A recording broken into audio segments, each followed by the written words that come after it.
right. Couldn't seem to make things work this morning. It happens. All right. Good morning, everyone. Here we are, June 7th, Conservation Commission. We have any public comments to start off the meeting?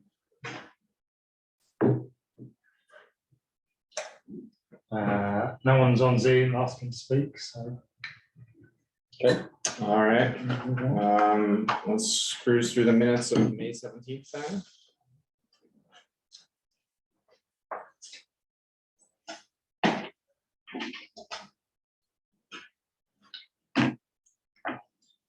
Any questions or comments, suggestions on the minutes?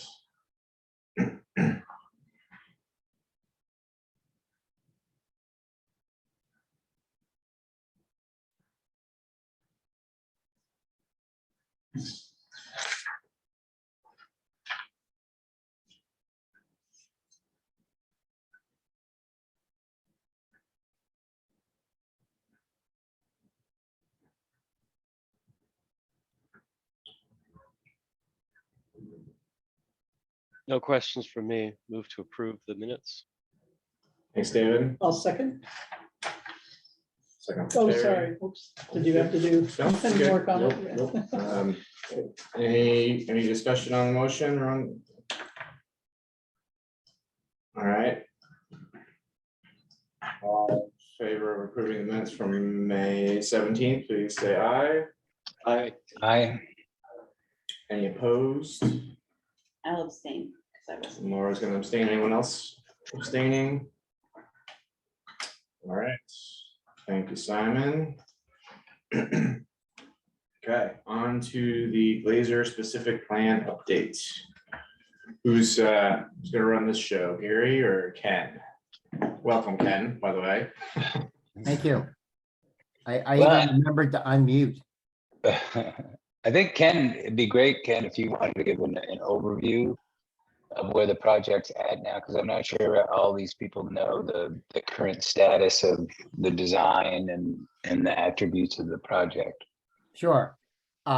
So last night we were at the Planning Commission, and so, you know, the process is that the Planning Commission created this advisory committee. Gary was your representative. That was back in January. And we had 9 meetings between then and I guess like 2 weeks ago. And there was a recommendation from the committee that the Planning Commission make a finding that we met the criteria for the substantial public benefit, and that the plan move forward for public hearing and possible recommendation to the select board. So that's sort of where we were before last night. So last night, the committee and for myself representing the applicant presented the plan to the Planning Commission, and Alex Haley, who was in the Planning Commission, he was the chair of the committee. He and I did most of the presentation, and my presentation really focused on, here was the plan that you saw back in January. Here were some of the key things about it. Here's the plan, the last plan that the committee saw at the end of May, and pointed out the ways in which the plan has evolved. There was a rundown of I think it's 9 items that were in the charge from the Planning Commission, and went down through those. And then the questions and critique proceeded, and it wasn't pretty. So that's. Do you want to have a look at the 2 drawings, Ken? What's that? Do you want to have a look at the 2 drawings? That would be great. That would be great, Simon. Thank you. So I'll share the original, well, the one that was as is back in January. Right. So this is the last. So this is the last plan the Planning Commission saw back in January. Mountain View Road and north is to the right of the page, so it's not the north arrow is not at the top. And you see, you've got essentially 2 development areas, and the 2 light green shaded areas are the 2 potential open space assets that we pledged to dedicate to the town. And those lines from essentially the northwest corner of the subject property show you the line of sight that you would look into if you were to see Camel's Hump. So members of the commission may recall that this view shed from Mountain View Road is identified in the town plan as being something that the town would like to preserve. And so that was a key aspect of our proposal to meet the criteria for the substantial public benefit. So as part of the charge, the planning commission had asked for a number of things. Number one, to see if we could have some sort of access from Mountain View Road so that not all the vehicular trips would take access from Old Stage Road, among other things. Part of our request was for this, what I'll call an emergency access there for the southern development area, because the southern development area would have had more than 40 dwelling units, and you need, you can't have more than 40 dwelling units on a project that has access to only one access to a public road. So that was all part of our request. The open space to the north was roughly around 11.5, 12 acres, something like that. And open space total was, I think, somewhere in the order of 54 acres, I think, something like that. So we could go to the next one, Simon. Yep. So here's the most recent version of the plan. And so a couple things that I would point out. You still have 2 development areas. You still have 2 open space areas identified. The development area to the north now would take its access from Mountain View Road right there near the northwest corner. The net open space, northern open space area would increase from about 11.5 to 15 acres. So that has become bigger. And then in particular, relative to the view shed, the view shed protection is enhanced because that darker green area is a class 2 wetland. So even though that's not part of what we're offering to dedicate to the town in terms of what you would see from Mountain View Road, that open space area that the town would get would be open. Then of course the wetland would be open. So, you know, you haven't even, you know, the open space area is sort of magnified or leveraged because of its proximity to the wetland. So there's a view of what you would see today. We did do a rendering. This is basically from that northwest corner where that road would come in. If you could imagine the camera sort of sitting right on the pavement, and that would gives you just sort of a glimpse of what the houses might look like relative. They wouldn't necessarily all be the same color. They wouldn't necessarily all look exactly like that, but it gives you an idea for what its effect might be on the view shed. So Okay. Thanks, Ken. So David has a question, and I actually will have another question after David. Go ahead, David. Thanks, Ken. Regarding that field and open space, is that going to be a maintained property? I see that video image or that photo image, which I appreciate, and we were actually talking about that in our last meeting of wanting to see something like that with the photos rendered there with the houses. It's really helpful. Is that field going to be mowed, left fallow, mowed twice a year? What is the thought for that? So first of all, we're offering to dedicate it to the town. So the town would then own it, and then would have control in terms of whether they want to mow it, how often you might want to mow it, whether there might be some, what I would call minor park-like features. Those would all be in the purview of the town to decide that. My understanding is that Windswept Farm, which is a part of this, we didn't really talk about it, but Windswept Farm uses a significant portion of this property and has for the last 20 years. basically due to the largesse and the generosity of the Glazers that own the parcel. They, I believe, have an interest in haying this particular field to use the hay to feed to their horses. So that's my understanding of what they would like to have happen. But again, if the plan is approved as proposed, the town would have ownership of the land and the town would have control over all of those various things that you asked about. Thank you. Thanks, Ken. Simon, can you switch back to the other image? Yeah, that one. So can you mention the northwest, that image was from the northwest corner of the parcel.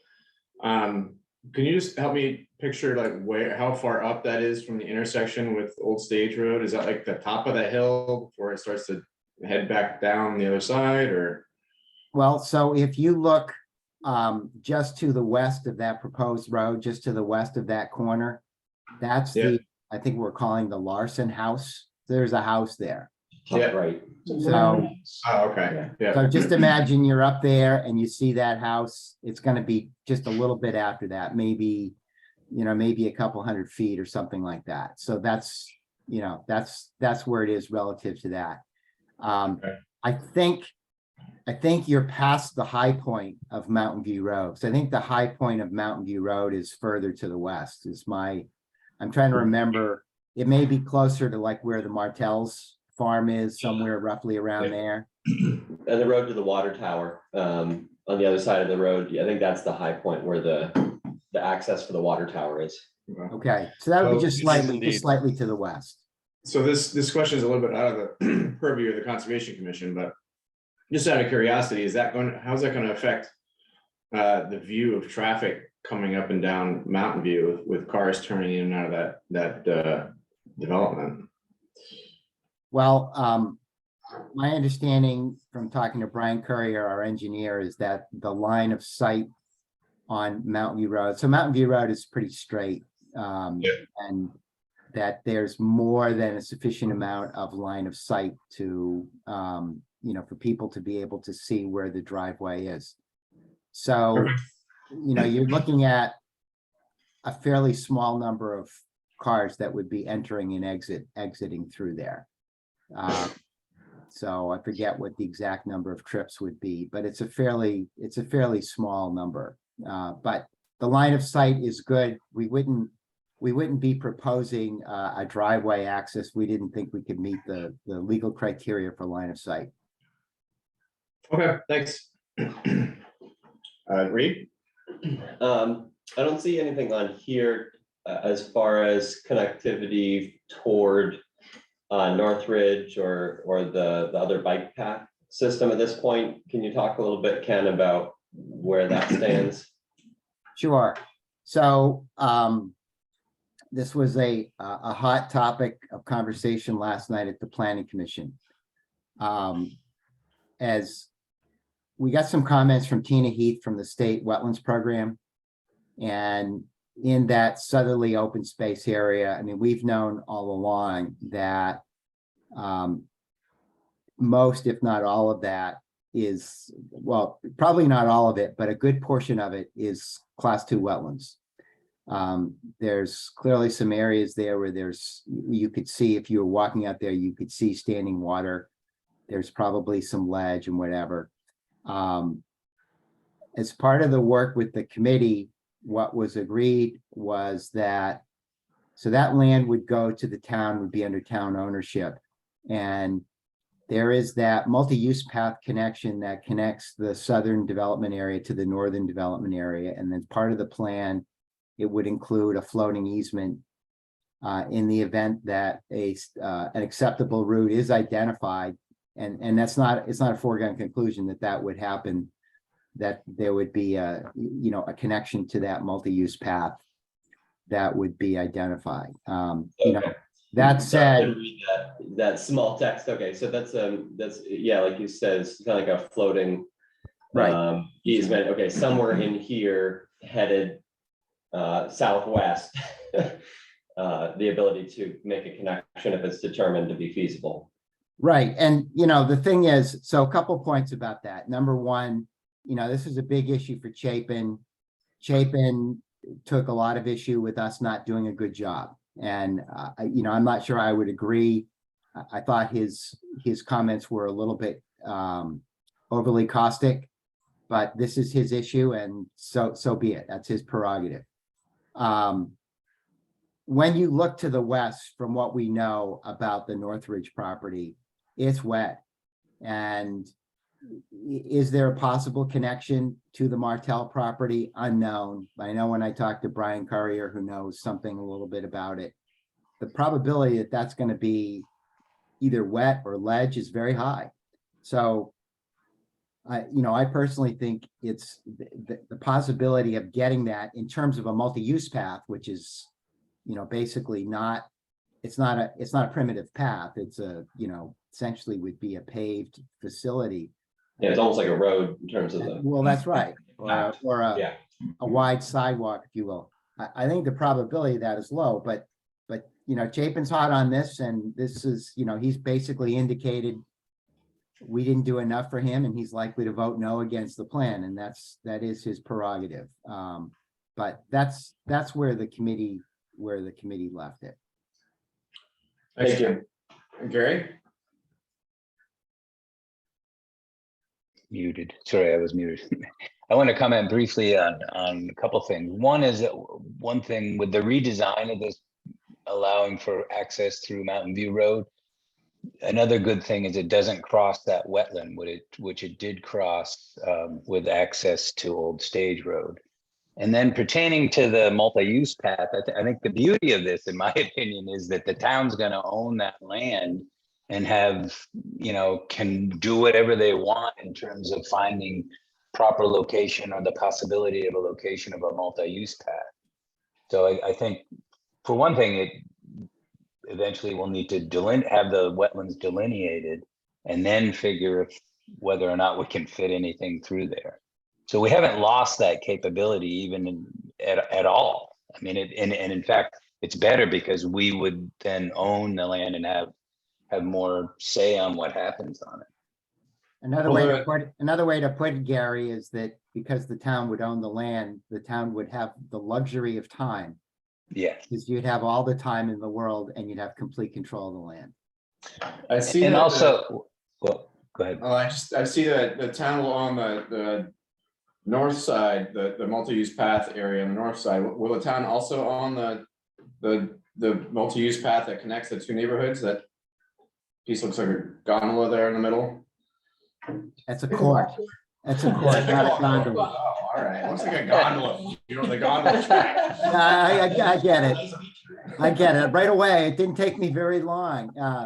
No, that actually is proposed to be owned by the homeowners association, which also means the homeowners association would maintain it.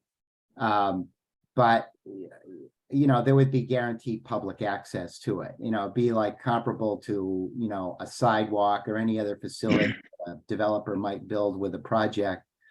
And then there's an easement essentially that creates public access to it in perpetuity. So, okay, so that's why you need the floating easement to connect to it, because it would be a private facility. Yep. So both roads, as drawn on the screen here, will be public roads, public access. Well, they'll be private roads, which means that they're privately maintained. Public Works doesn't want to own any roads that don't, they're not necessarily, they don't do anything more than provide access to the development. So if it's a cul-de-sac, like the northern area is a cul-de-sac, or even the southern area is a horseshoe kind of shape, it only provides access to the development. But private doesn't mean exclusive. Private just means it's privately owned and privately maintained. So when it has to be repaved, the homeowners have to pay for that. When it has to be plowed, the homeowners have to pay for that, as opposed to the town taking that on. Okay, thanks. So the other thing is, just as a refresher, is the southerly area is also proposed to be dedicated to the town, as Gary mentioned. And the idea is that the town would have the ability to potentially lease that to Windswept Farm. So Windswept Farm, which is in the southeast corner there off the site, just south of the southerly development area, that's actually their property where their barns are located. But a lot of their operation takes place on the Glazer property. And so this is also part of our proposed substantial public benefit, which is that Windswept Farm would be able to have some sort of lease agreement with the town to continue to use this. And, it's supporting an outdoor recreation area as part of the working landscape. So there's two prongs to the substantial public benefit, each tied to one of those proposed open space areas to be dedicated to the town. So, and that's unchanged from our original proposal. The only thing that's changed there is you see there's that white angular thing near the south. There's an existing pond there.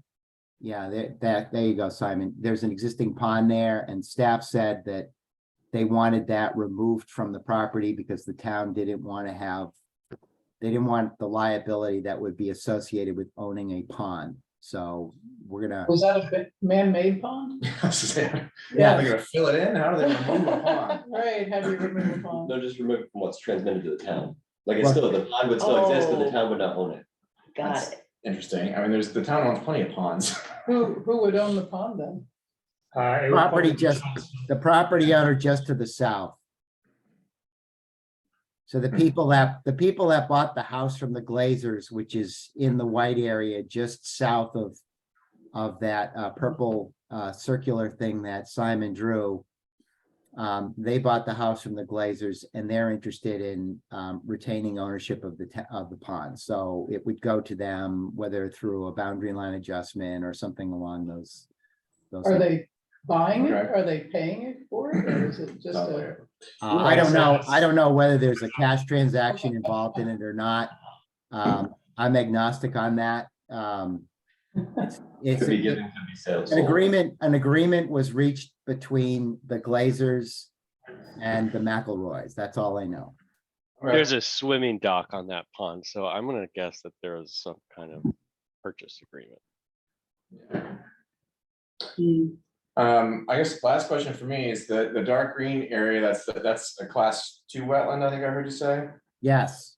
So why is that not included as part of the open space and just handing it over to the town? I suppose theoretically it could. I think the idea from the development perspective was that, so remember, these are going to be people's homes and it's right between the two development areas. And it provides an area of privacy for those, whoever it is that's going to live in those houses and in that area. It was never discussed that the town had an interest in acquiring it.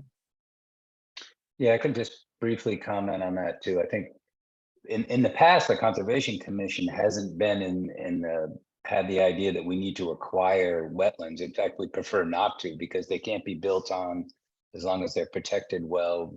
It seems like in the past, we haven't really wanted to acquire them. The other thing is that it essentially provides an open space without us owning it. So we reap the benefits of having that open space. And the development will be delineated with boulders, so people don't encroach into the wetlands. That'll be probably required at some point. Yeah, that would all be part of the discretionary permit. Because the specific plan has like a number of hurdles. So after they get it through with the planning commission and select board, they still have to go to the DRB for their discretionary permit. And that will be discussed and provided at that stage. Which of course means you would see it again. Yeah, And that, so that'll be private property. So would that be posted or, but that's what will be determined at discretionary permit All right, stage. Yeah. okay, yeah. So, yeah. and it's the homeowners, okay. Read. One of the charges for the committee was to work out like how the cost would be handled for the open space the town would be acquiring, how much that was likely to cost to maintain and so on. And anything, Gary or Ken, that you can share about that? Well, I think Simon says it wasn't gonna cost very much. So, yeah, as it stands, leasing it to Windswept Farm, which is like where the committee is heading, is not a significant amount of cost. It's staff time and a bit of select board time and a bit of conservation commission time to review the lease. But we have leases with other agricultural operations. And then they're not like the Catamount Outdoor Family Centre lease. They're pretty simple. So we'd just be discussing those. They maintain it for us. You know, the wetlands themselves don't take any real maintenance. You know, if at a future date we wanted to proceed with that multi-use path, that would obviously be a different ongoing cost for us. But no decisions being made on that yet. Yeah, I guess, Mike, I was curious, what if the Windswept Farm was not leasing it? What would the cost be for maintenance? Because, I mean, I guess going way back, I have personally have always had a problem with thinking of maintaining Windswept Farm access to the property as not being a substantial benefit because they could stop operations tomorrow. There's nothing guaranteed about that. That's not to say I don't like it. I really hope that they continue to operate, and I think it'd be wonderful to have a situation where the town has a relationship with them and we keep that service within, and also the look. I mean, people love driving by the farm. I would love to see that. But when it comes to thinking about how this will be viewed by the select board and the planning commission's recommendations, my concern is they could stop operating tomorrow. Then what? We still own the property and have to maintain it. So it's more of what I was concerned about. Well, if we wanted to maintain the view shed area as a view shed, we probably have to enter into a contract with someone to hay that for us. I think there are local farmers who do hay our fields, not just Catamount, elsewhere, and they seem to take the value of the hay as for doing it for nothing. Yeah. If we decided we didn't want it hay, we wanted it mowed, then that would be an additional cost for our, you know, we have a contract with a body that does mowing for us. So that would be an extra, Expense. yeah, surcharge on that mowing, but it's not, you know, it's not significant. I think we spend $5,000, give or take, to mow all our trails at the moment. So, you know, this is a reasonably large area, but I don't think that would add a significant amount to that.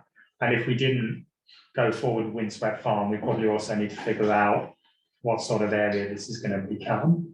That's something the committee did talk about. You know, can it be a sort of view shed park? We have the, you know, we have the parking lot there. You know, do we want to mow trails in it? You know, maybe a small structure might be appropriate. You know, larger structures probably wouldn't be appropriate. But those are not where the committee's heading at the moment. Okay, so we've got a couple minutes left. Ken, did you have anything else you wanted to share? And then I'd like to hear just from Gary and his general thoughts and opinions on this. Yes, thank you. So two things. Number one, the upshot of the planning commission meeting last night was the planning commission voted 4-2 to have staff warn a public hearing. So that's the next official thing that would need to take place would be the planning commission would warn a public hearing to consider the proposed bylaw amendments that go with the plan that we were just looking over. There's a couple of things about that. First of all, there's 7 members on the planning commission. A 4-2 vote is pretty thin. And within that, Alex Haley, who was the chair of the committee, he's stepping off the planning commission because he's moving out of state. And then I also heard last night after the meeting that Kate Lamar is also stepping off the planning commission because she's also moving out of town. So you would have 5 people on the board. And we would be trying to get four out of 5. Tough odds. I think what we're most likely going to do is to request that the public hearing not be held at the earliest possible date, meaning at the end of July, but perhaps either later in August or even September, so that there would be 6 or 7 members on the planning commission. And so we would have, just in terms of numbers, Yeah. the odds would be better to potentially get an approval. The planning commission is a recommending body to the select board. For the plan to be approved, it has to be approved by the select board. So the planning commission by itself can't approve the plan per se, but the plan has to make it out of the planning commission. If it doesn't get a favorable vote for after the public hearing is concluded, it dies. So, so there's a lot at stake. And so that's kind of where things are at. And in that regard, what I would say is, and I said this last night, that I think that this plan, there's only been 2 specific plans that have ever been approved. And the first one, which was the Quimonda thing, that the public benefit was jobs. Well, Quimonda doesn't exist anymore. That whole thing imploded.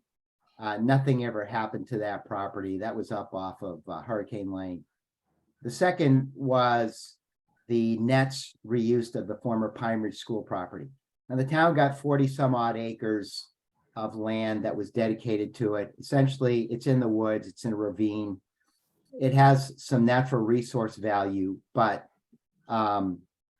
it was, I was working for the town at the time and I supported the plan. I think it was a good thing because it really put that property back in use. It would have become an attractive nuisance. But what's being offered today with this plan as a substantial public benefit far exceeds what was offered as part of that plan. Over 50 acres of open space in a prime location. And the potential not only to support the view shed, which is identified in the town plan, which is a very important thing, and the working landscape, notwithstanding the comment about, how long will Windswept Farm stay in operation? It provides the potential for those things to happen. And this is a part of town served by municipal water and sewer. Preserving open space in this way is a very challenging thing. So in my view, it really raises the bar in terms of what the town could gain in terms of a substantial public benefit out of a specific plan. That said, what the bylaw says as far as open space assets that would qualify for meeting this criteria for a substantial public benefit, it talks about some specific open space assets, including the view shed, as we've talked about, but also it says, or any other open space asset that meets the approval of the Conservation Commission and the Planning Commission. And so what I would ask of the Conservation Commission at this time for you to consider and hopefully affirm would be a recommendation to the Planning Commission regarding these open space assets as meeting the criteria for substantial public benefit and to potentially support the approval of the plan. As I said, I'm trying to be perfectly frank and open with you. A 4-2 vote last night is razor thin.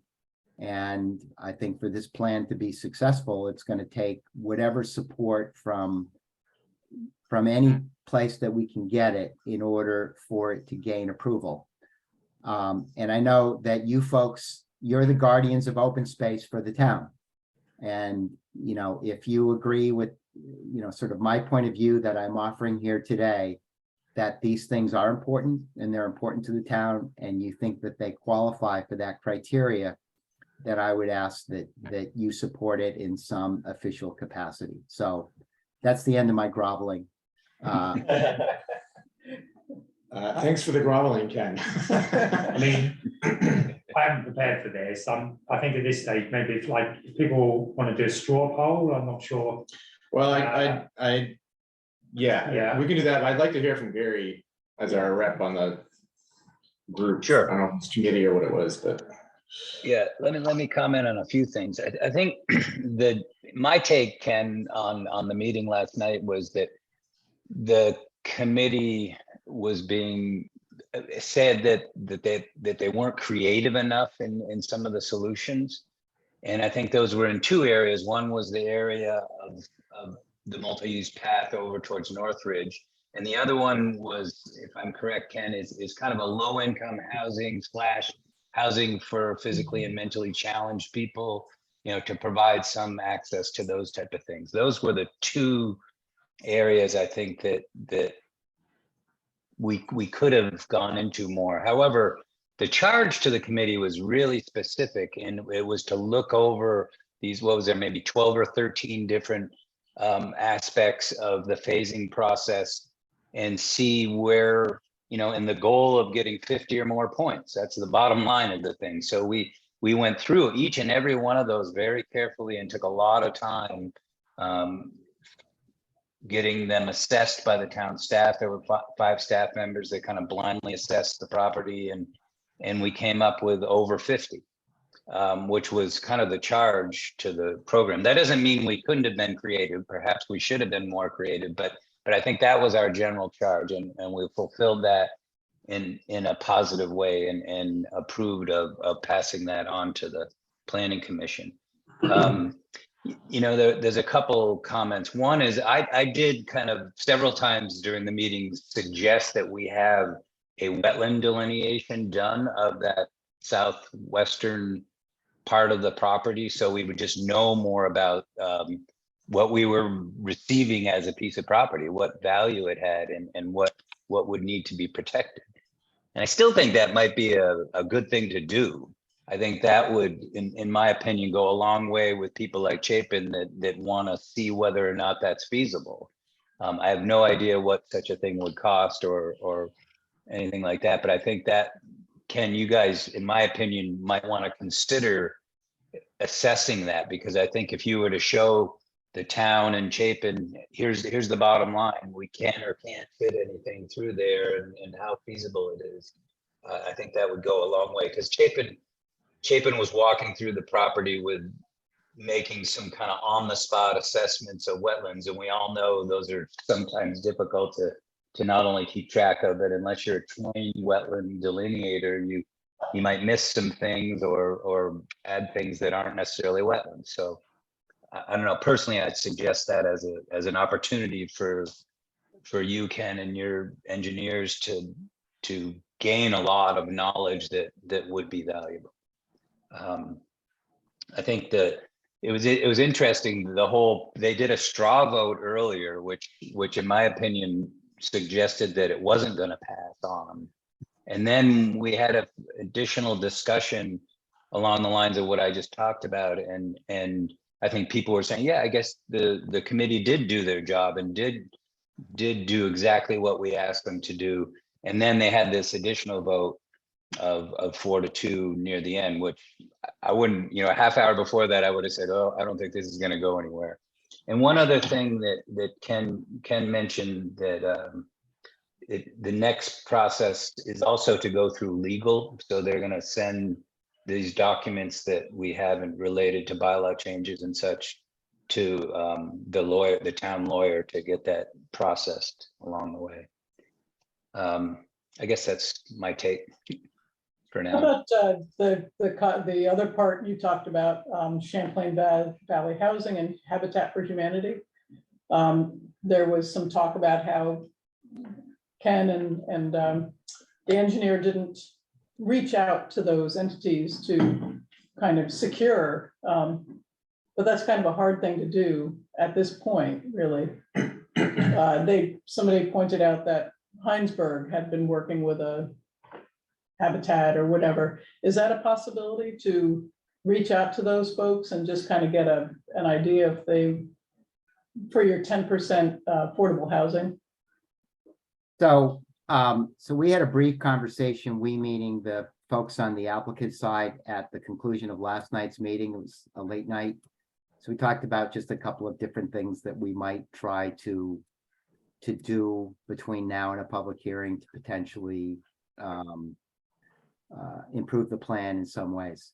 I mean, one thing that I would say, and that was one of them, but one thing that I would say is that the Glazers, you know, they have an arrangement or an offer with a builder. And, you know, they're not part of the applicant, but, you know, they have their own thoughts about what it is that they're willing to do relative to, you know, who would be involved in the actual construction and what type of units they want to construct. So, you know, that's there in the backdrop. And I don't know that that's a direction that they want to go. And so, but it is something we talked about last night. And, you know, one of the things that I mentioned is, you know, would there be some opportunities to do something different relative to affordable housing?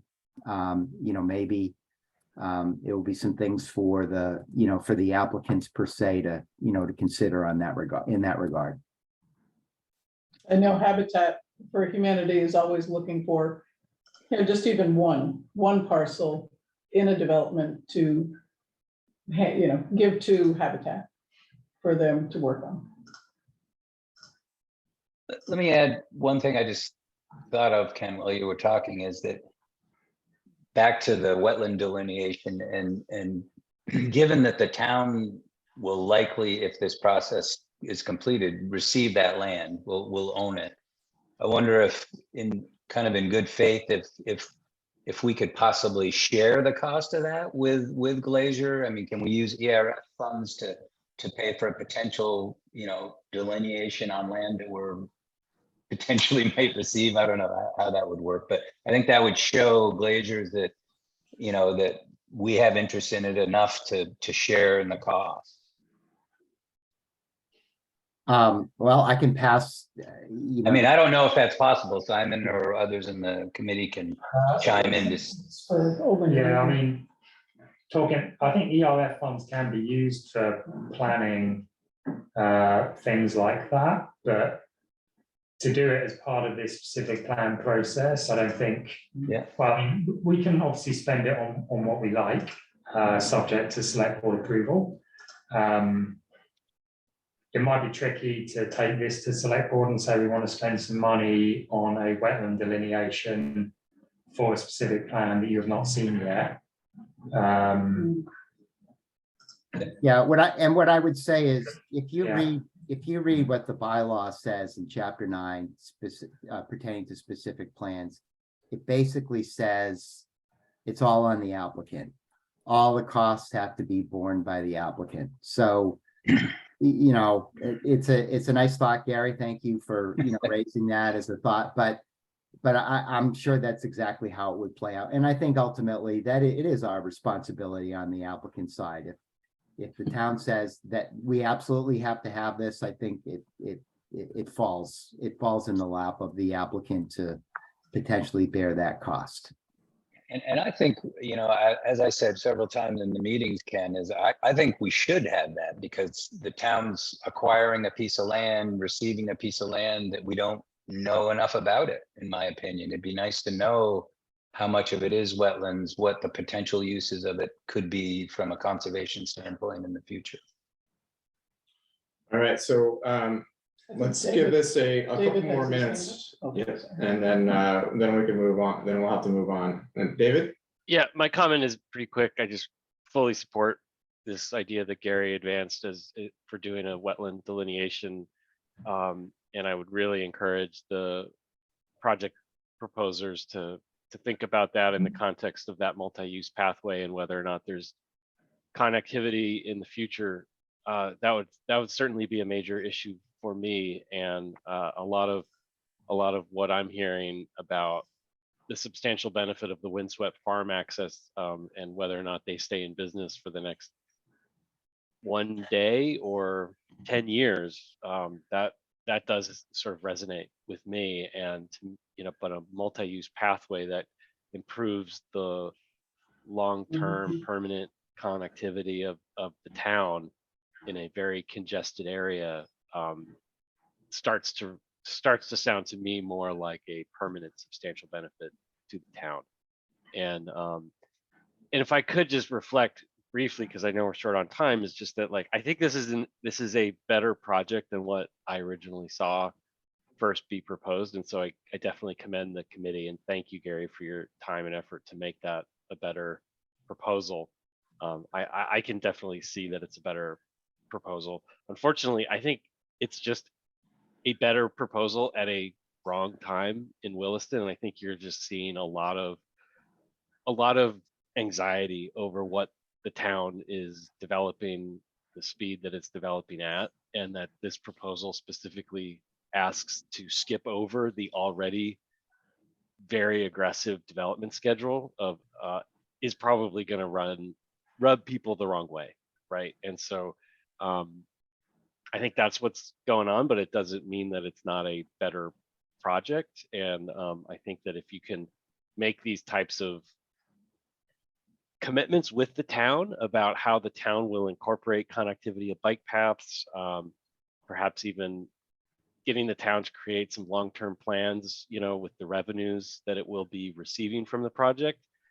That's always been my issue, is that the select board or the DRB approves these projects, and then it's like, oh, well, some money goes into the transportation fund. Okay, well, what's it being used for, right? Is it going to be used for more bike paths to improve the connectivity between the schools and the neighborhoods and kids on bicycles? Or is it going to be used to pave a road, 4 miles away? I think that would be a huge improvement to hear how those funds that are going to be raised through this project will help meet some of these issues and angst that we're hearing in the community feedback. Ditto. I agree with all of that. So two things that I would add to that.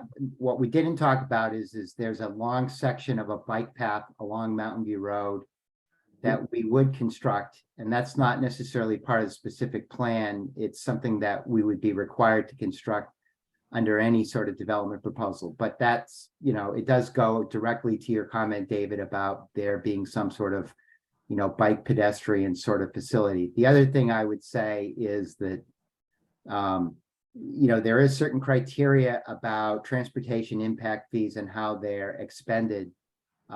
Ultimately, the select board makes those decisions. It's not going to be driven by the applicant to this project. It's those decisions will get made by the select board as part of their budgetary process. Not that I disagree with you in terms of how you might want to have them spent, but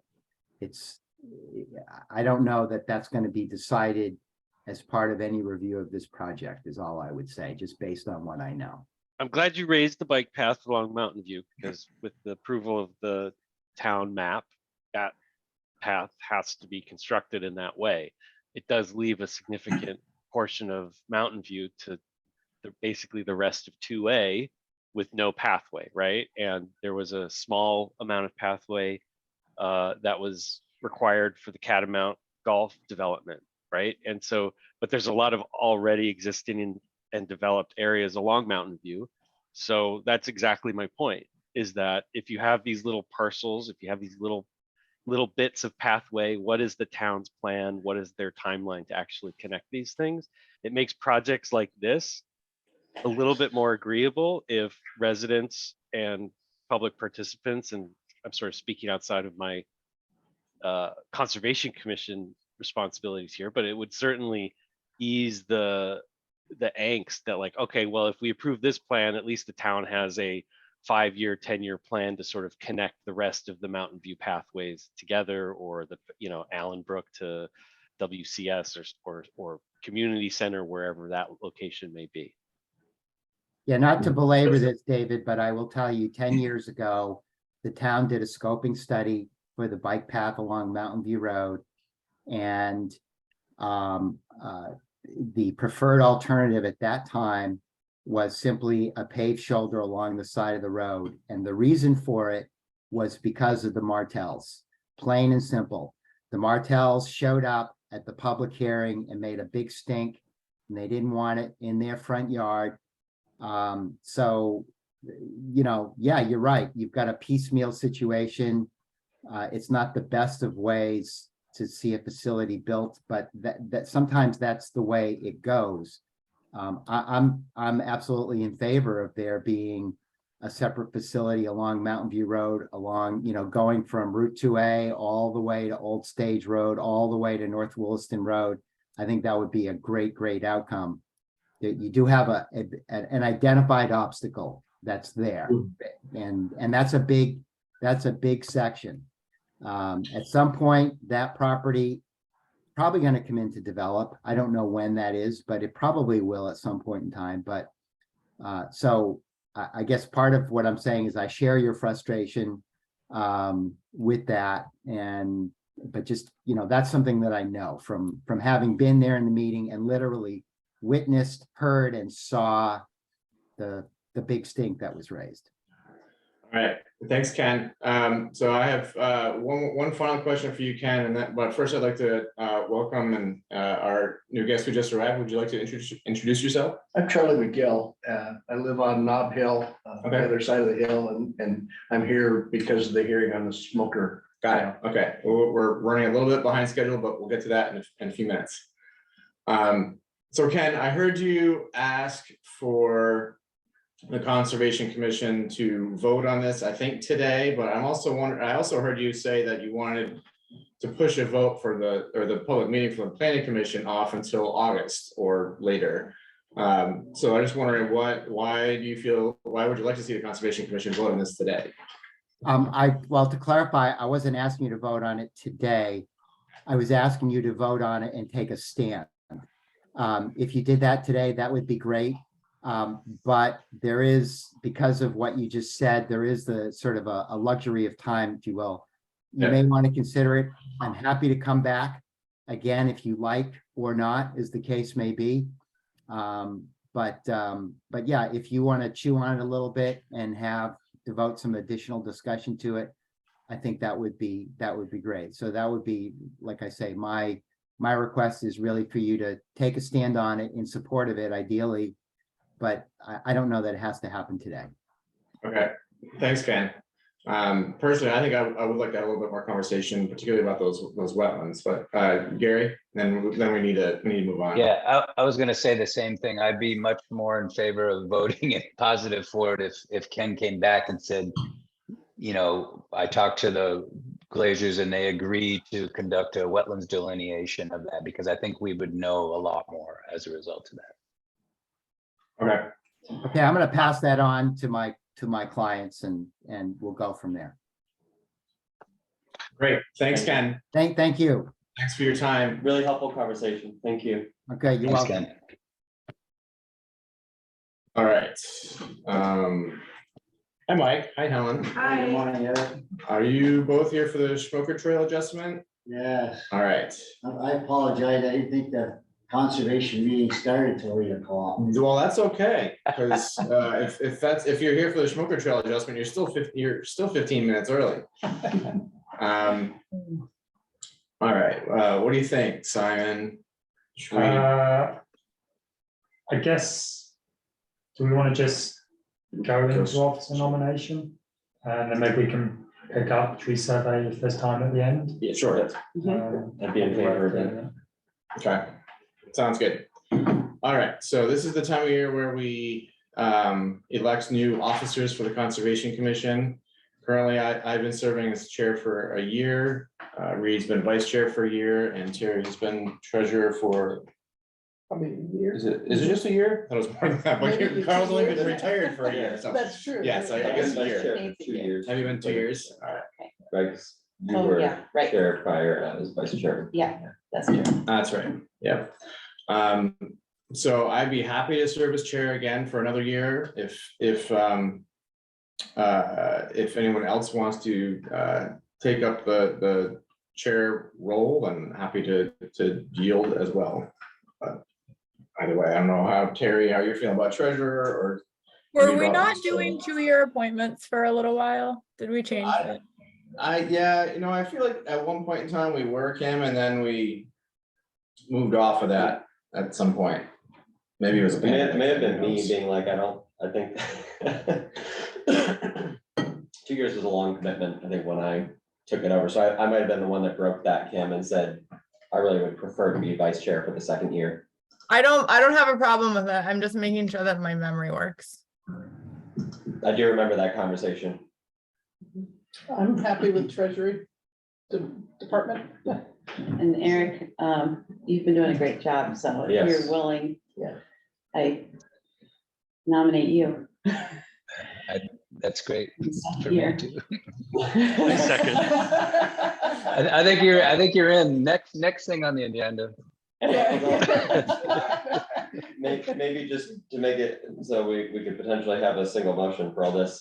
David, I was wondering, you've been really engaged in getting up to speed on everything. I was wondering if you had any interest in being nominated for vice chair to get a little bit involved in like the conversations around planning our series of agendas and learning the chair meetings and stuff. I'm happy to serve. Thank you, Reed. That's nice. Yeah, I'm definitely, I'm enjoying this commission very much.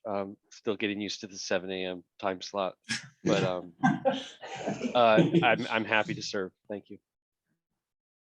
Then I would nominate David as vice chair and Eric to continue as chair personally.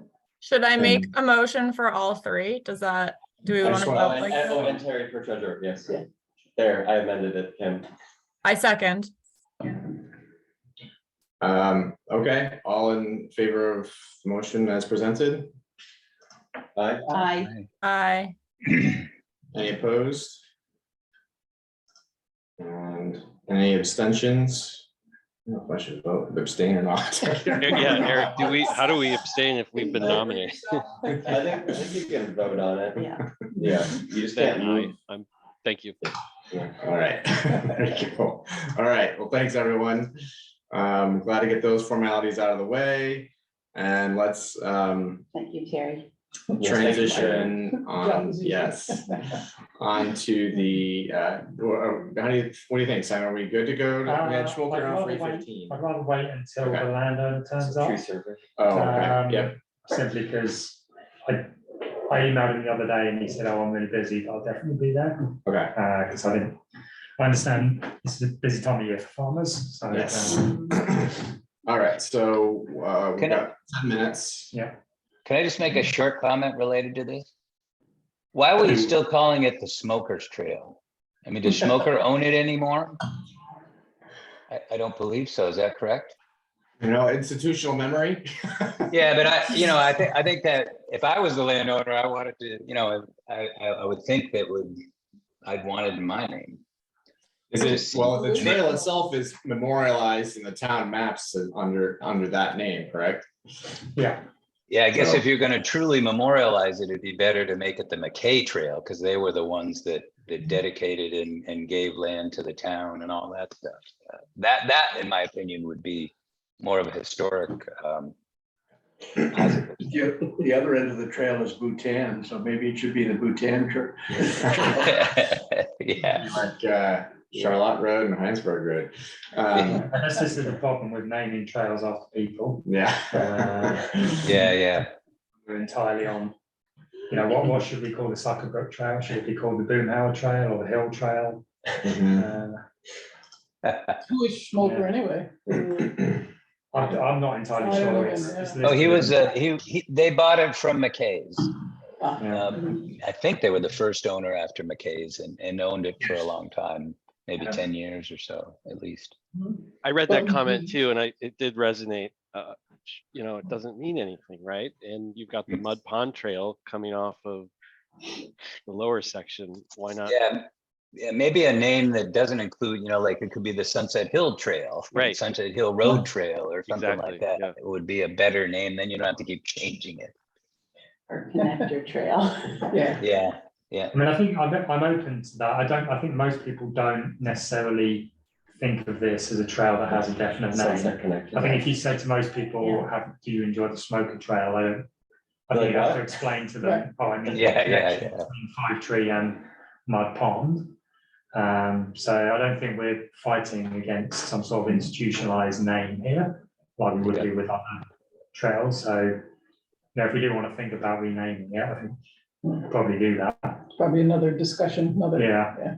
I do want to say, I was really happy to see the town put in a huge culvert there for the parking for. All right, yeah. And they put gravel in there, so there's Yeah, it's parking for, beautiful. yeah, they did a great job. So, Yeah, well, thanks to Public Works. Yeah. Um, Because there that are people recent? who use it.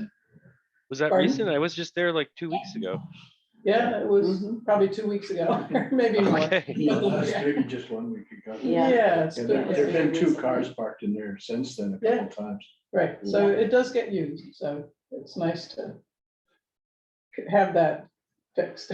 Yeah. Yeah.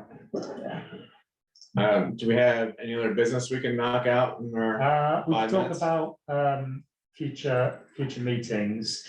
So just let me get my notes of who's Which here. might So not summer happen, right? schedules Yeah, are- so The next two meetings are. so might not June happen. 21st. I'm not here. Eric's and Reed have pretty limited availability. So talking with Eric, the thinking was that it might not be that beneficial to hold that meeting. Given we don't have either of our current chairs. And No, we have David. yeah, I'm not here either. And then the July the 5th meeting, we do have a quorum. I think either Reed well, Reed won't be vice chair then, but David would be. So we could meet, but I sense the lack of enthusiasm for a July 5th meeting. Responses I received. Yeah, my schedule is firming up and I probably could make that meeting. I need to be in Right. Saratoga by noon, so 1:30. Yeah, I could probably do that meeting if I had So, to. I mean, I'd left it in as we need to meet if we get a discretionary permit to review, but we Okay. don't. The deadline for the July 11th TRB has passed and we haven't got anything. So there is no like discretionary permit requirement for us to meet. You know, future meeting, I think if we do push it out to July 19th, we definitely want to get Matt in to talk about the town plan then. And start talking about how that's going to be rolled out. I think there is going to be a presence in July 4th celebrations to start people thinking about the town plan. So it'd be good to meet after that. And I do have, you can pass these around, some stickers for everyone. Oh, boy. All right. Which is the strap line for the 2050 town plan. So Mike, if See you that owls? Oh, it's backwards. if you want one, let me know. Yeah, We've got plenty. Maybe there. Livable, Yeah. Williston 2050, livable, resilient, equitable, it says. Yeah. So that would be good to talk about on July 19th. Okay, If we do want to revisit the Glazer thing and do a formal recommendation after Ken and Emily hash it out, we could talk about that on July 19th. Hopefully that would be a shortish element. I think everyone's had their say. And then a couple of other things, tree survey, and then we have visited the Pine Ridge cabin with fire, Vermont huts, and town managers. So we should probably think about what we're going to do with that again as well. Vermont huts. There. Mohawk Association. Yeah, the VT Hut Association who run these like cabins for people. I've heard of them. They've been really helpful. They provide loads of good solid advice about what it takes to run one of these places. Are they interested in taking it over? No, it's not really in their area of operations. And I think, so initially he said, oh, we might be interested, but then we went out and looked at it and he told me he's not interested. It's like, yeah, no, we're Yeah, good. right. Yeah, this is a little bit off our beaten path. Yeah. Sounds like the Little 19th rough is gonna around be the a busy meeting. Yeah, I mean, Pine Ridge can easily go to the next one. I think the town plan takes primacy there. Yeah, as we get into August, I'll Yeah. also be wanting to begin to spin the wheels on education around. Yes. ERF funding and utilization and conservation planning in the town. So try to get And again, I'm trying to do like a late fall sort of timing of that. Yeah, timing, for that might be good around the public meeting for the laser thing too. True. Depending on, you know, how far back it gets pushed. Certainly people will have been thinking about open space in town and what's gonna happen to it. So, Mhm. We could have a table at the farmers. oh, yeah, true. Yeah. To get people to come to the event, yep. So, but that's not for July, that'd be more for like an August agenda. Yeah.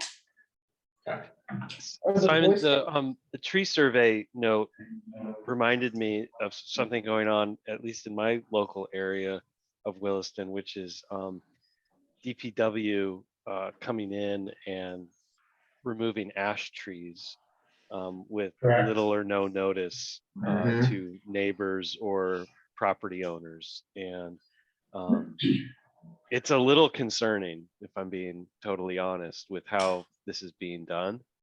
And Yeah. I'm wondering what, if any, role or responsibility should this commission have in either getting briefed on what the town is doing for ash removal, or what their process is, or if we have any oversight into that. So, yeah, quick 1 minute history review for you on that one, David, is I don't know, probably 10 years ago or so, we worked with Public Works to develop an ash tree or emerald ash borer, I guess, management plan for the town. And looking ahead to where we're at today with ash borers here and all of that. And there was a plan that we came together, or that we approved with Public Works for them to follow in terms of ash tree management. And we can certainly revisit that plan. Part of that planning, I thought, included replanting or even interplanting of trees. And then Public Works came back and said that there's with a number of different reasons as explaining why that wouldn't work for them. But basically, you know, we had that ash borer plan is available on our, I think, on our Conservation Commission part of the webpage, so you can take a look at that. Thanks. And we do bring Public Works in from time to time to chat with them about that. And I've seen that happen in the neighborhood across the street from me as well. The ash trees just all, I went away for a week and came back and the ash trees were all gone. And, you know, so what happened? Maybe something. Yeah. So the way it works is that Public Works remove the ash trees, the staff do that, they can cut down the trees, they take them, all the ash trees in our right of way, they need to go before they become a danger to the public. Hazard, yeah. Public Works have a pot of money from the town, but they also have to apply for grants to replant. So I know Bruce, you know, he has been monitoring these forestry grants intensively, and he was successful in getting one in the recent round to replant.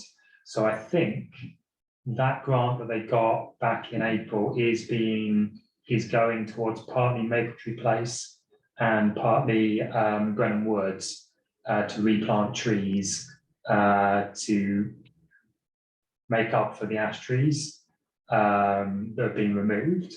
So it's like, it's a rolling program.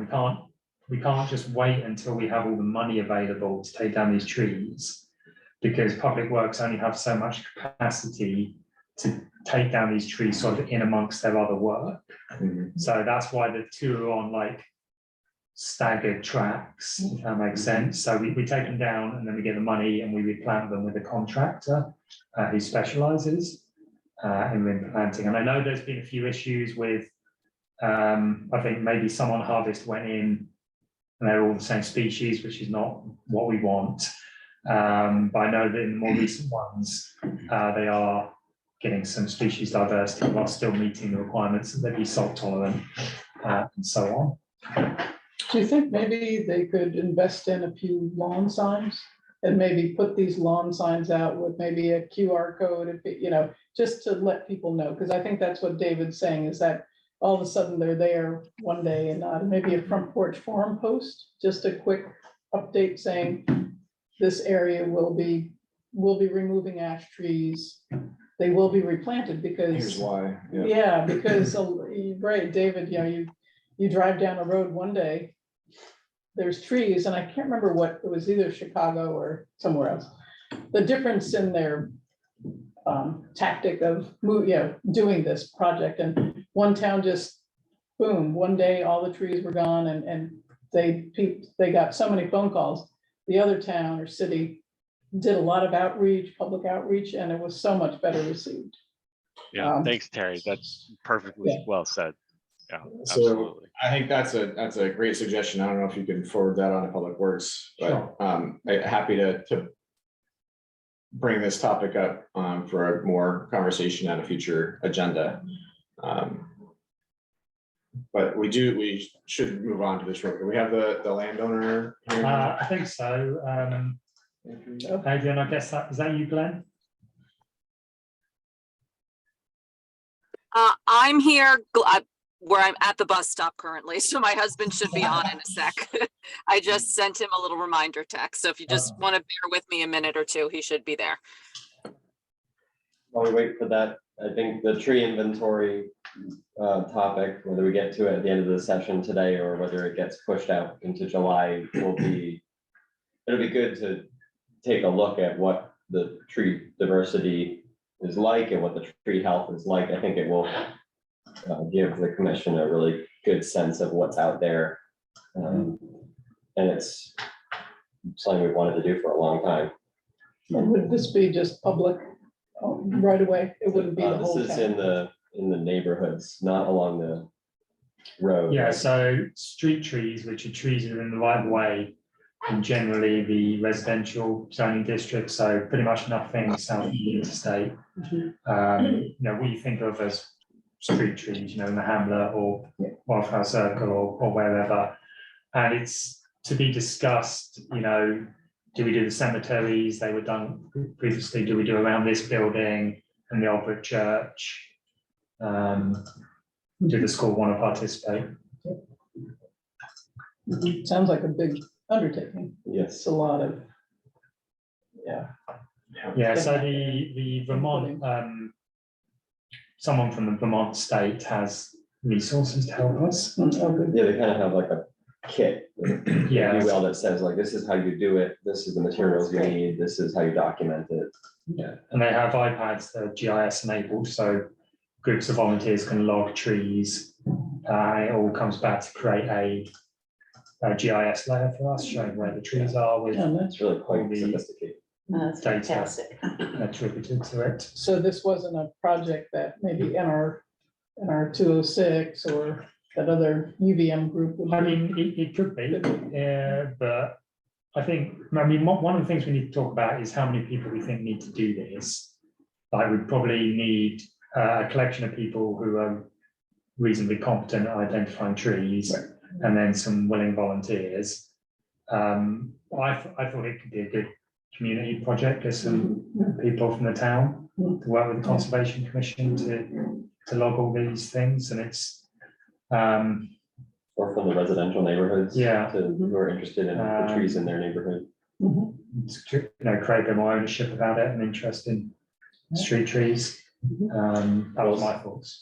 And it also was part of a larger conversation about what we're gonna do about an arborist.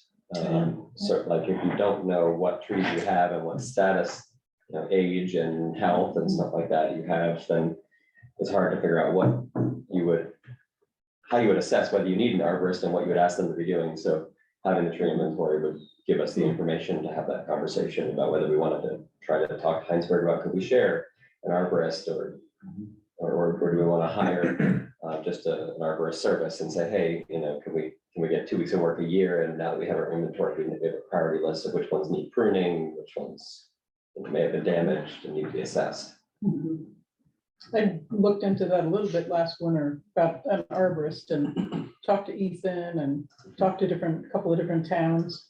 And there was a big interest on sharing. Yeah. Because not like Richmond or Essex. So you don't need it all the time. You just need it when you need it. And So that could be like a floating person that would be interested in working for different towns. Here comes Glenn. Yeah, yeah. Reminds me of the people on the ground stickers. For some reason, the black and white with them. Yeah. Yeah. All right, welcome, Glenn. Well, sorry about that. No worries, no worries. Okay, so we are at the agenda item for the smoker trail adjustment. We were just going, I believe today was just a follow-up on our conversation from last time. Yeah, so you probably remember the map.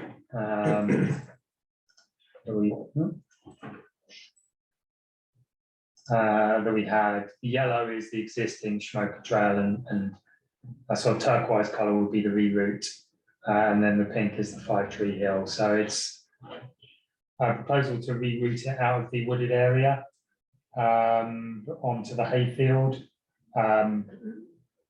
The primary reason from Glenn's point of view would be to enable that to be returned to pasture, and he needs to, as part of his forest management obligations, he needs to control invasives in that area, so he does need to control, I gather, some particularly large buckthorn. So the town does have an easement on the trail. We do have the ability to, if both parties agree, to relocate it and adjust the alignment. At the meeting on May 3rd, I think the commission just wanted a bit of public comment and to know what people thought before making a decision. So we did solicit some correspondence from people. We got 5 emails. One from Charlie, who's here today. Well, I won't speak for him. Do you want to just say your thoughts while we're on the public comment? I know that on a hot summer day, when you walk that trail, I really look forward to getting into the shade. And I in the time that I've been doing it, it's gone from being blackberries to being buckthorn, so that I can see where there's a problem with the invasive species in there. I don't want to override any homeowners' rights. If people are letting us use their property, we need to respect that. But I sure would like to be able to stay in the shade if there's any way that it's possible to do that. Charlie, thank you. Generally, the other comments, I think, got some comments just sort of in favour of supporting the farmer and controlling invasives, and then another comment just suggesting that the trail is there and that was there when the landowner bought the land, so they should be aware of that fact. So that was it. So 5 emails. We also have Charlie here. I don't know if Mike and Helen, you had some comments to make on. I feel that the easement is a privilege that the town gets to walk on the trail. I don't think the town or any of the public have any right. Glenn still owns the land. Yeah, so we've got the easement allows us to have the trail. Correct. And we can like negotiate exactly where it is. And the goals of that easement are that to help the landowner do what he wants with regard to conservation, forestry, agriculture, and preserving the land, but then also for the town, we want a recreational trail that links to 5 Tree Hill and Mud Pond that we can maintain without undue expense. So we have to like balance those two things in making the decision. So that's what we're talking about. That. Yeah. And yes, we agree with that. And we also don't feel like the public should have input. It should be with the town and the owner. Yeah, well, yeah, ultimately it's a conservation commission. They're going to make a recommendation. We always like to hear what people have to say because, 2 reasons. I think it's good to hear what people say, and sometimes, you don't know what you don't know. about something. So sometimes people do raise issues that you are not aware of. Issues, Yeah. yes, but, yeah. The plan is being the owner still has the rights to the land. It's Correct. still his land. Of course. You know, it's a privilege that the public get to walk on it. Reed? Yeah, I just wanted to say, Helen, in regards to like the public comment aspect, that basically, you know, the Conservation Commission listens to what everybody has to say, and then we judge against what the easement actually says and the conversation with the landowner. And some of the comments were like, yeah, okay, that doesn't apply to our situation. But we try to pull in any comments that maybe we didn't independently think of as commission members, and say, okay, yeah, that does apply to the rights in the agreement. So that's how we view it. Is not every comment has merit, but we try to judge all of them and see which ones we should pull into our conversation. I have one thought about the comment about shade. Maybe a couple of trees could be planted. You know, that might be fast growing. We put in a couple of sycamores over the years and. Transplant some of that buckthorn. But yeah, very buckthorn. Sycamore would be a much It'll better. do it itself. So if I could just say one thing, the majority of the trees that are giving shade are invasive trees and need to be removed. That's And mostly buckthorn, and the trail, the section of that trail is actually only about maybe half shaded. The other half is in an open field, more or less. It's not all completely shaded. And it's basically the first, when you come down the hill and you make the first turn, it's shaded for about 100, 200 feet. And then it breaks open and then it's shaded again for a little bit in the middle, which will be shaded because that hedgerow comes up the middle. It'll still be shaded somewhat right there. And then you break into a wide open area and it's not shaded again. and then the town would mow that, right? Yeah. The Rotary Club has been going through and cutting down the brush on both sides and over the top. Has that been a good thing? It's an adopt a trail program, right? It's not the Rotary is. I'm not sure whose hand was up first, Gary or David, but go ahead, David. Yeah. I think Gary was first, actually.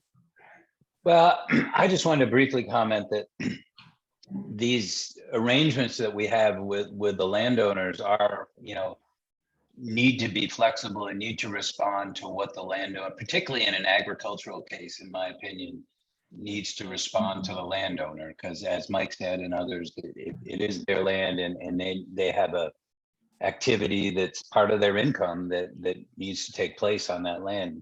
And we fully support agricultural uses. So, I think that knowledge of both parties is that we need to negotiate and agree upon an outcome between the Conservation Commission and the landowner is important.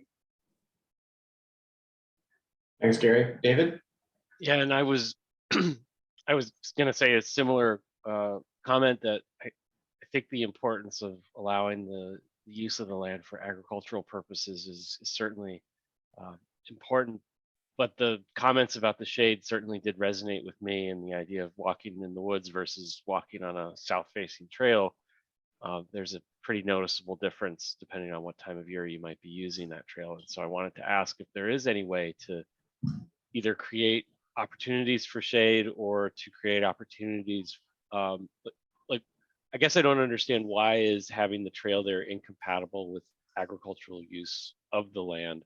And that might help me understand why the trail needs to be relocated versus just allowing for sort of multiple use. I certainly have spent a lot of time hiking next to cows in a lot of different places.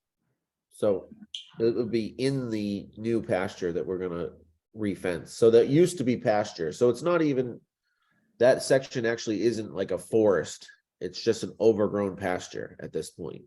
And is full of the invasives, honeysuckle and buckthorn, and the idea being moving the trail out of the pasture that would be created or refenced, and then putting it onto the edge of the trail so you could have the views to the south as well as see into the pasture on the other side, while allowing us to remove the invasives and allow it for the cows to graze in.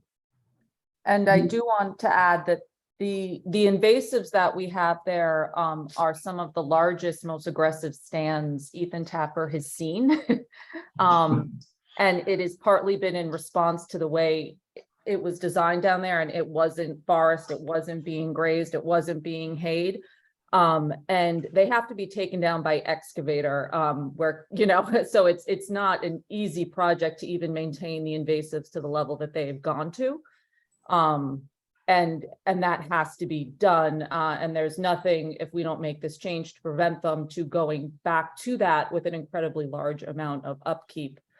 And also putting the few butternut trees in, you know, going after them, because we are trying to keep them alive. So.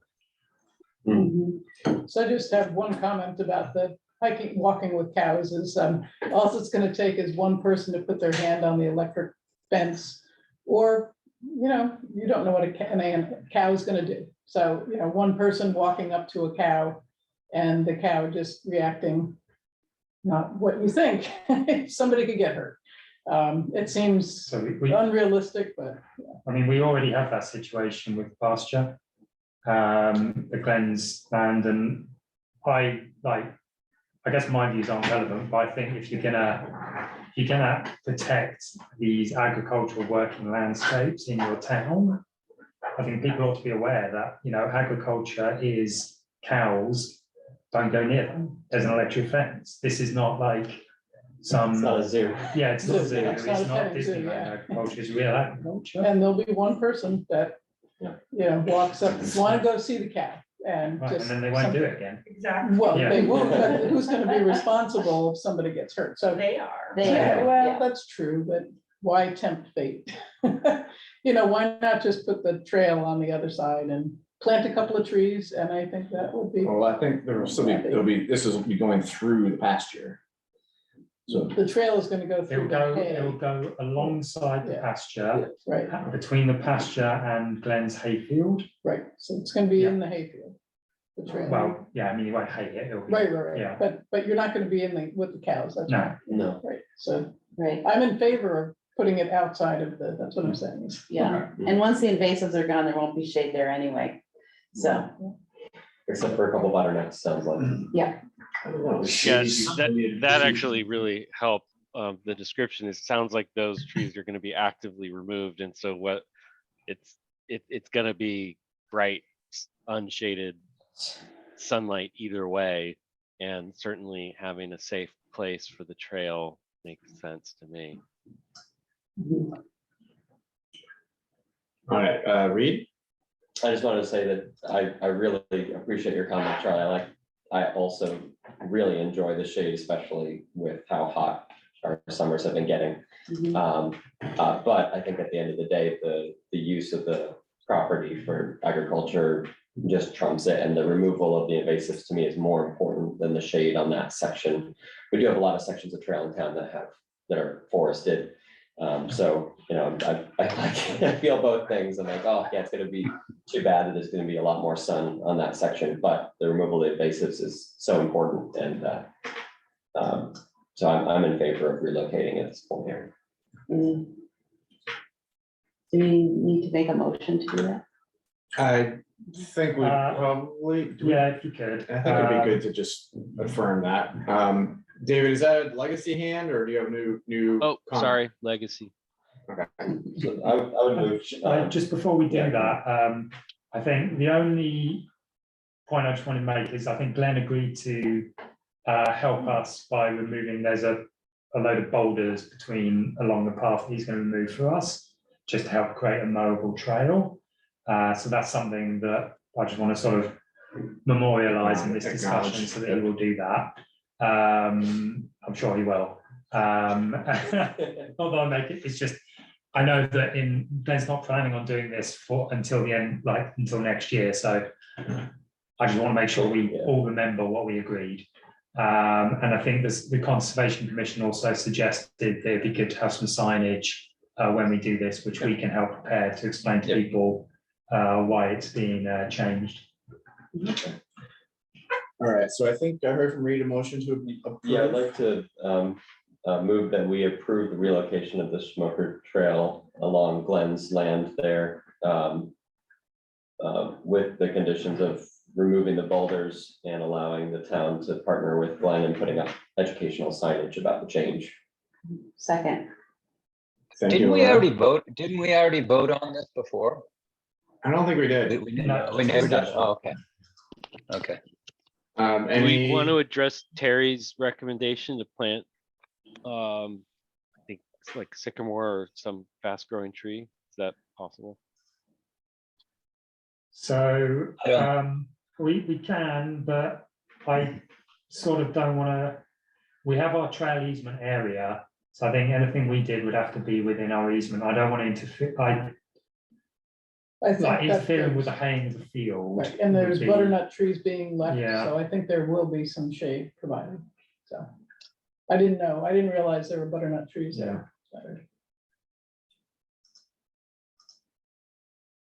all right, any other discussion on the motion? All right, all in favor of motion, please say aye. I, Any opposed? And any abstentions? Great, okay, thanks, everyone. Thanks for your time, Glenn. Thank you very much. Charlie. Appreciate Thank it. you. Bye, Alan. Thanks, Yeah, thanks, thank Glenn. you for coming in and writing in, appreciate it. I just hope there was some compromise, but I Yeah. really respect the homeowner's right to his land. Yeah, Yeah. we really appreciate you getting engaged on it. Yeah, thanks for all Yeah, your work thank you, on the Charlie. smoker trail as well. Yeah. Oh, yeah, We thank you. appreciate it. Yeah. And we can Thanks, everybody, revisit the for name. all and- your work. All right. Thank Now you you. get back to Thank work. you. huh? Good to see Bye-bye. All right, so that leaves us with, do we have time for tree survey planting? Or planning, Yeah, is that planning or planting? Planning. Yeah, so we talked about You quite want a to plant a lot. survey. I think, for my notes. So obviously, people do want to do this. We decided against doing it in April, May, because there are no leaves on the trees. So I'd just like to start planning it out, really. So the things I just wanted to talk to you about was who's interested in actually participating, and when do we think would be a good time to do this? My thoughts were maybe one of the first two weekends of September. So we could do it on like a Friday and maybe a Saturday morning or something. As long as not, well, Labor Day weekend could be tricky.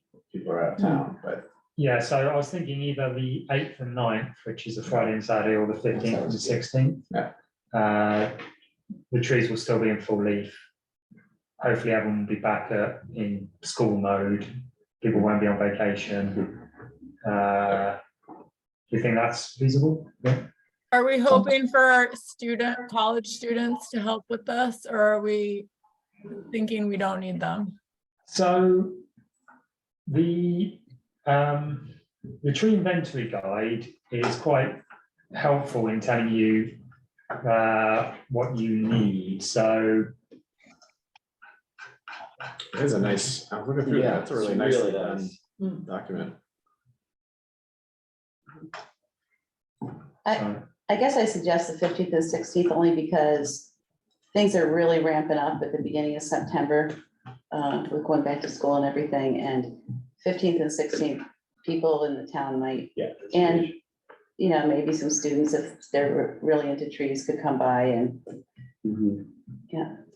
One of the key things that I think about this is that the devil is in the details, so I really think it would be great to do a training day where we go out and try to do, I think we've talked about this before, right here around the town hall space, and like, let's just do like a tiny plot with some representatives who we think are gonna maybe be the leaders of groups, and make sure that the things that we don't think of, like, oh, how are we gonna document that? Or if we see that, are we gonna note it or are we not gonna note it?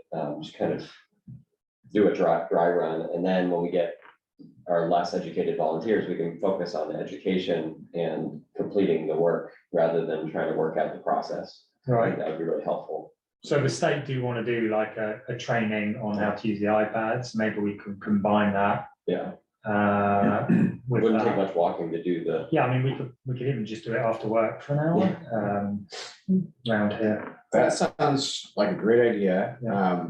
My only question is, would it be, so if the focus is on how to use the iPad tool or whatever, the application, that's fine, but if you want to try to do tree identification as well, then I just don't know if you get a good sampling of what we see in a town, neighborhoods in this town square or whatever. Good question. I mean, to me, there's loads of different trees along here, but I'm not an expert. And we can walk on the sidewalk, you know, there's oaks and. Yeah, I'd say if we walk down to the crosswalk at the 2-directional entrance to WCS, and then crossed and came back on the other side. And crossed and came back, just did like this little village section. I feel like we'd get at least a dozen species. Okay. My thought was less about tree identification and more about what you put in the notes and how you note things, what to look for, when identifying health. So it was the tree identification, I expect we can cover that with just having educated group leaders. And you have apps. And Like apps that, Seek and with dichotomous keys, yeah. And they've got a really good thing in here, which is like a yes, no way of identifying trees. Where is it? Yeah, it's a dichotomous key where like, yes, is it this or that, and then is it this or that? You So- find your species. Fraxinus, not gonna find many of those anymore. Flowers. Yeah. Except in my yard, you can find 2 Fraxinus in my yard. That was just a little jab to annoy Kim a little bit more today. So is the focus on this, that will be on neighborhoods? I think so. So I had a look at, I sort of finished off my list of roads. So I think we've got like 12 to 13 miles of street that have at least some street trees on them. Some of them have them fairly regularly. Some of them have like 1 or 2, which may just be guerrilla street tree planting. But that's where we, right, I think there was one, like I did it on Google Street View, and I think it was maybe Tamarack Drive or something. I was like, okay, this street doesn't have any street trees. I think it had 2 on the entire length. So, but then, you know, that creates the option, you know, is there places where we can plant more? Yeah. Okay. And I can ask Williston, Vermont Master Naturalist, since you want residents, if they're interested in joining. Does the town, that's a great idea. Does the town maintain a list of contacts for the various neighborhood associations? No. It would be nice to tell, folks in each That's true. neighborhood this is going on. I can cover the hamlet.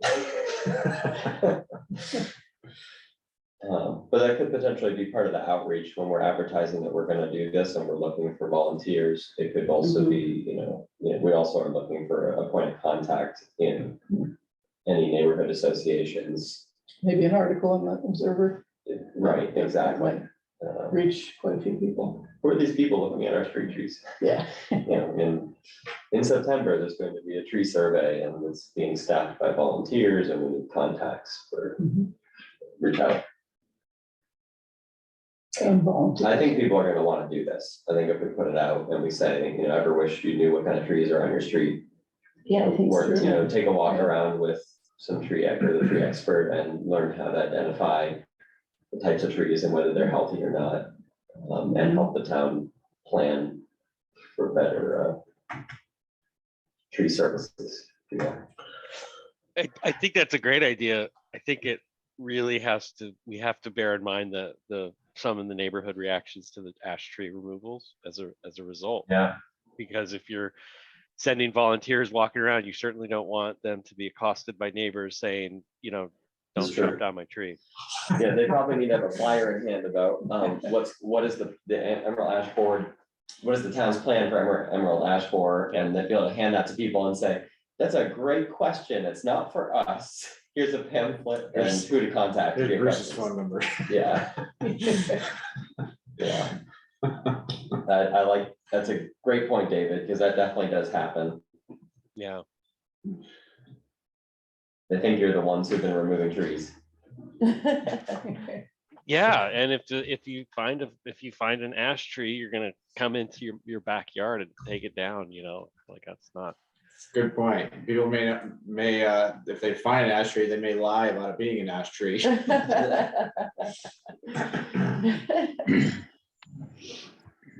Oh, this is a maple. Yeah.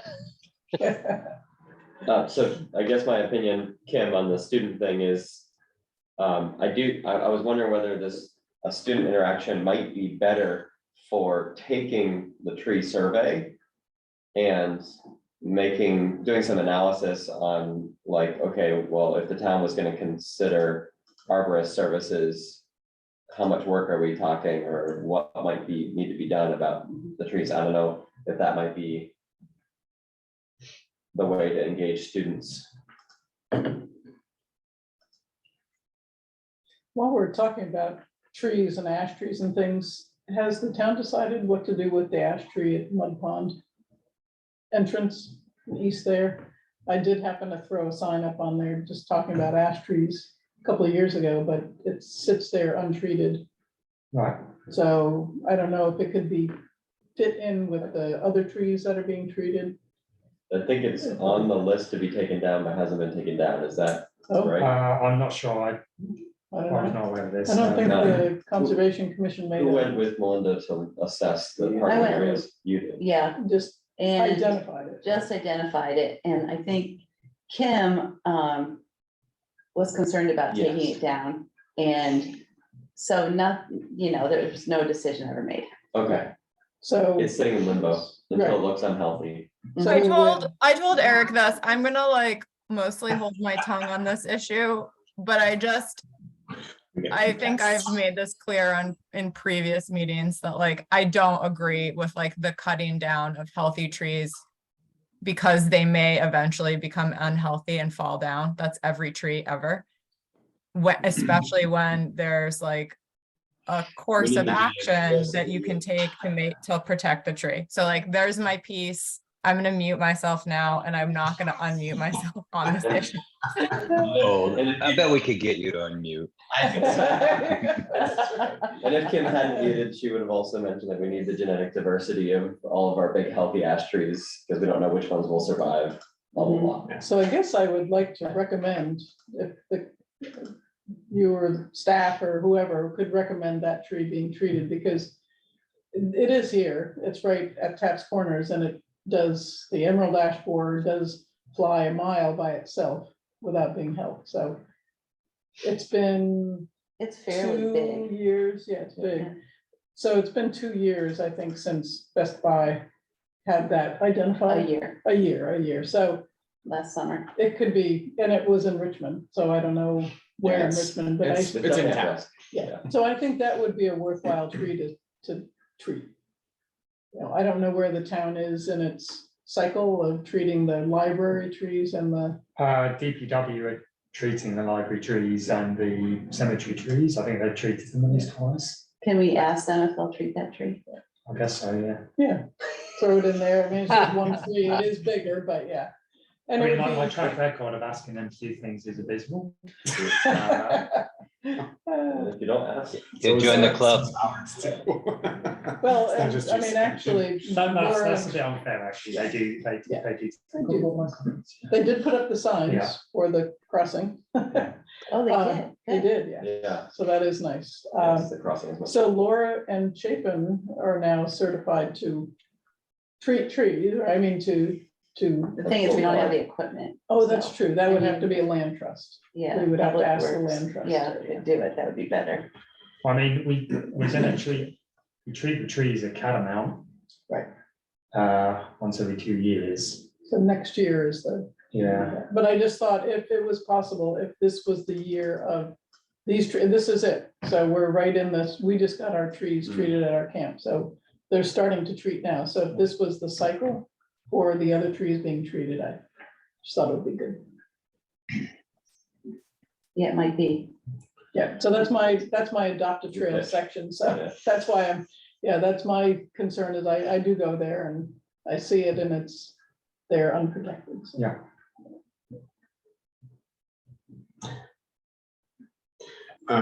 All right, so we have a few minutes left.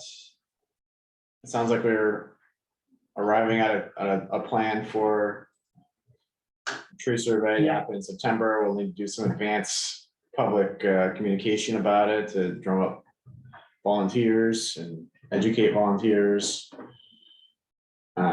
Anything else on that for now? We could Are we just got, so are we okay? Do we want to have any of the June 21st and July 5th meetings? 'Cause I think I got a sense about what people thought, but I just want to double check. I'm here both days, Yeah. but June, I have to be in Albany by 10:30, so June 21st definitely will not work for me. Yeah, I'm thinking, Right. yeah, summer vacation, yeah, if there's nothing pressing. if there's nothing pressing. We'll come back focused. Yes, Right. July, And if- yeah, I can't be at the July 5th meeting. so, yeah. Yeah, I think it makes a lot of sense unless there's a need for a review and approval or denial of a request. That makes sense to me. So the next meeting will be July 19th. Yeah. Okay. Okay. I would take a 6-week hiatus. Sounds good. Yay. You don't have to stay.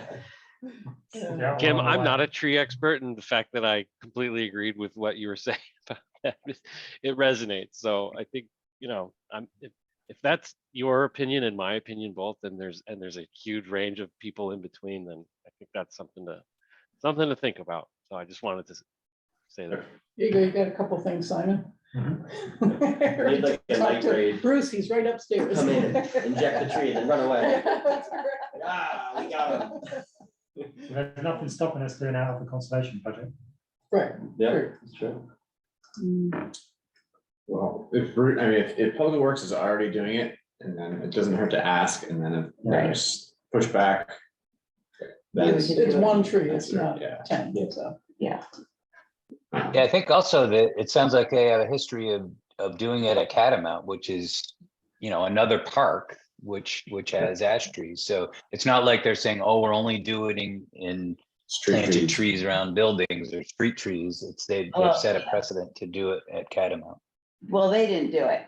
Yeah, they No, didn't. even Right, Tasha- Terry. Oh, they and didn't do it? Ethan and I did it. right, Yeah, no, they, Oh, okay. it's all the way back in the woods. I'm sorry. Well, it's been done. Yes, it has been. Yeah, they have the equipment, Laura, is that right? The town does to treat them? I don't know. Or do they I think they treat them because I think I asked them if I could borrow their equipment and they said they didn't have it. And so the Catamount Community Forest, we borrow the land trust's machine.